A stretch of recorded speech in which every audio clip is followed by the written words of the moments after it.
Riprendiamo la linea, siamo a Goro, però non siamo più in mare, abbiamo pescato, raccolto le vongole, adesso però cerchiamo di capire che cosa c'è a monte, perché abbiamo detto che questa è una filiera agricola. Come tutte le filiere agricole ha bisogno del seme, poi della semina e poi della raccolta, e noi qua siamo alla fase del seme. Siamo nella sede della Naturedulis e qui con me c'è Leonardo Aguiari, che è il direttore di produzione. Qui si produce il seme di vongole. È un mondo sconosciuto ai più, almeno per me è tutta una sorpresa. Ci puoi spiegare allora come si lavora, come si fa, come si procede? Noi qui davanti abbiamo delle vongole, maschi, femmine. Raccontaci un pochino tutto. Qua abbiamo i riproduttori.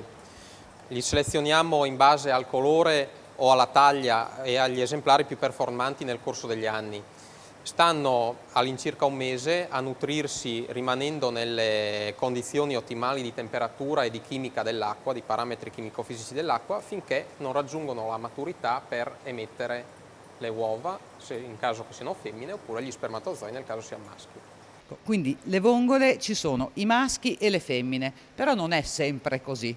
Possono in qualche modo decidere se essere maschio o se essere femmina nelle prime fasi di vita? Esattamente. Nelle prime fasi di vita sono un po' indecise, diciamo così, per cui hanno ancora la possibilità di variare, o almeno ci sono molti studi che lo confermano. Raggiunta una certa età invece siamo abbastanza sicuri che siano femmine. Esempio, questo lotto di vongole molto grandi, guardate per esempio questa qui, è un lotto composto da quasi sole femmine, perché ovviamente io ho interesse che mi generino tante uova e mi bastano pochissimi spermatozoi per fecondare appunto milioni di uova che una femmina come questa può emettere.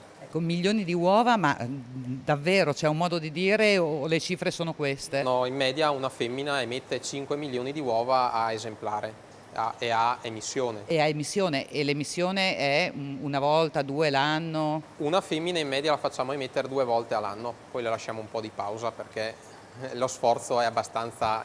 Anche questo fa parte del benessere animale, perché questo non l'ho detto all'inizio, è una filiera biologica e quindi quello che si fa qui fa parte, rientra in quelle che sono le regole del biologico. Il benessere animale è una di queste. Esatto, la filosofia del biologico, appunto una dei cardini della filosofia del biologico, appunto il benessere animale. Qui le teniamo, cerchiamo di coccolarle, di tenerle a loro agio, insomma, in modo che siano più produttive. Questa è proprio la filosofia del biologico. Inoltre utilizziamo altre accortezze, cioè sappiamo esattamente da dove sono nate queste vongole e inoltre non utilizziamo sostanze chimiche particolari tipo antibiotici che non vadano poi a influire sulla salute umana. Certo, ecco, queste sono vongole, queste così grandi, quanti anni hanno? Si possono datare in qualche Una modo? vongola del genere ha almeno 5 anni. Siamo partiti, questo è un lotto piuttosto anziano, diciamo così, e qua da quando la Naturedulis è nata, quindi sono 5 anni esatti. Ecco, 5 anni. Infatti lì ce n'è una con la F scritta sul guscio, quella hai capito negli anni precedenti che è una femmina, e lì non ti sbagli più, sai esattamente dove metterla. Bene, qui abbiamo le vongole e poi invece lì abbiamo delle ostriche. Qua abbiamo le ostriche, adesso non so se Vincenzo riesci a seguirci, a districarsi. Queste sono ostriche, Sì. E anche per queste lo stesso procedimento? All'incirca abbiamo ostriche di 2 specie, una è Ostrea edulis, l'ostrica piatta, l'endemica del Mar Mediterraneo. Stiamo effettuando delle prove di ambientamento anche in laguna, per cui abbiamo dei progetti di ricerca, tant'è che Naturedulis è anche istituto di ricerca riconosciuto dal MIPAF, dal Ministero delle Politiche Agricole, e in più ci sono ostriche della specie Crassostrea gigas per valutare, fare una sorta di paragone appunto con le edulis.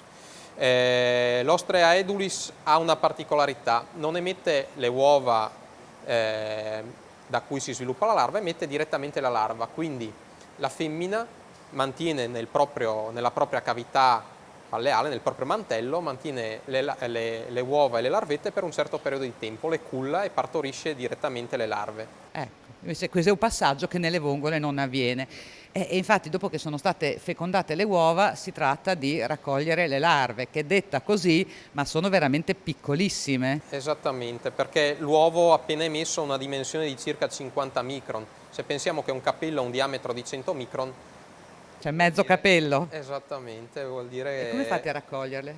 le raccogliamo con dei tamisi, con dei setacci, con maglie molto fini, studiate Cioè apposta una per cosa l'uso. proprio con le manine dell'orologiaio, insomma, col bilancino.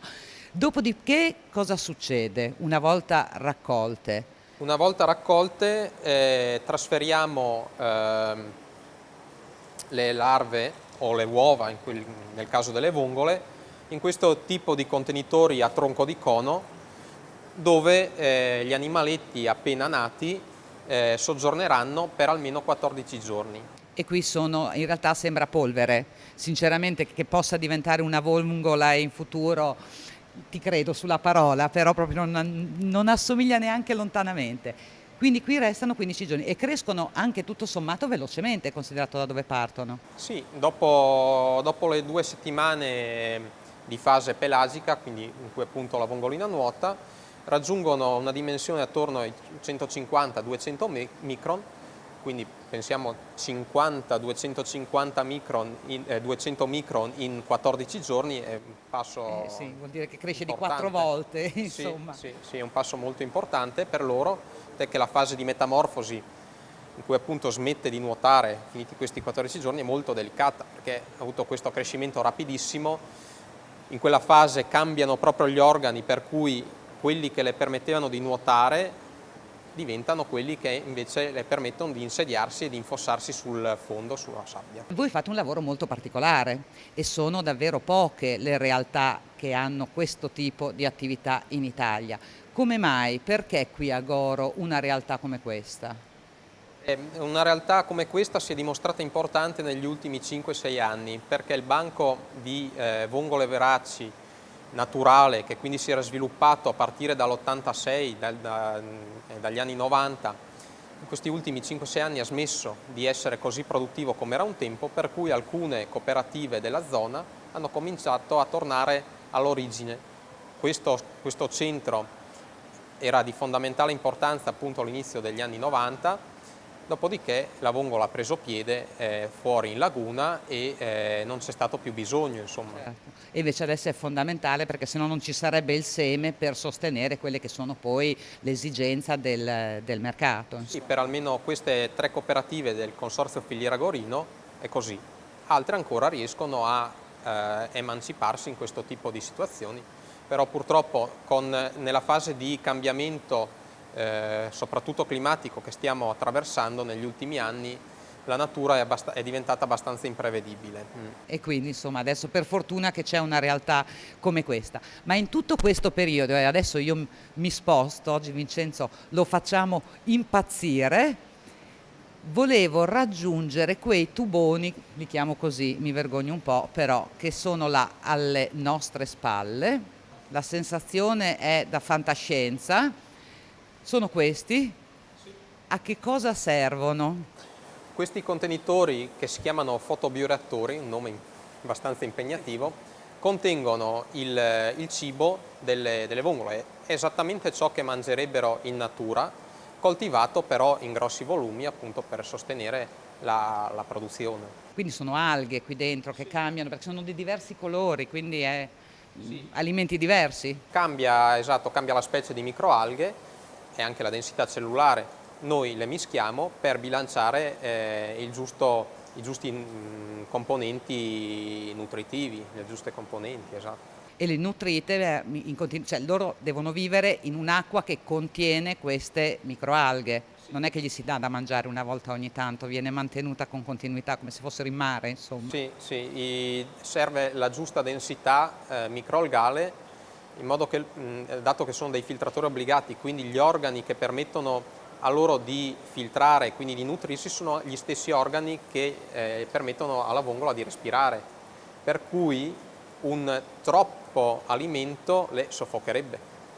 Ah, ok. In effetti sono animali molto semplici, possiamo definirli così, Dal punto di insomma, vista evolutivo sono piuttosto rudimentali, piuttosto ecco. rudimentali, quindi insomma. Comunque complimenti. Adesso andiamo fuori perché andiamo a vedere quelle che sono un po' cresciute.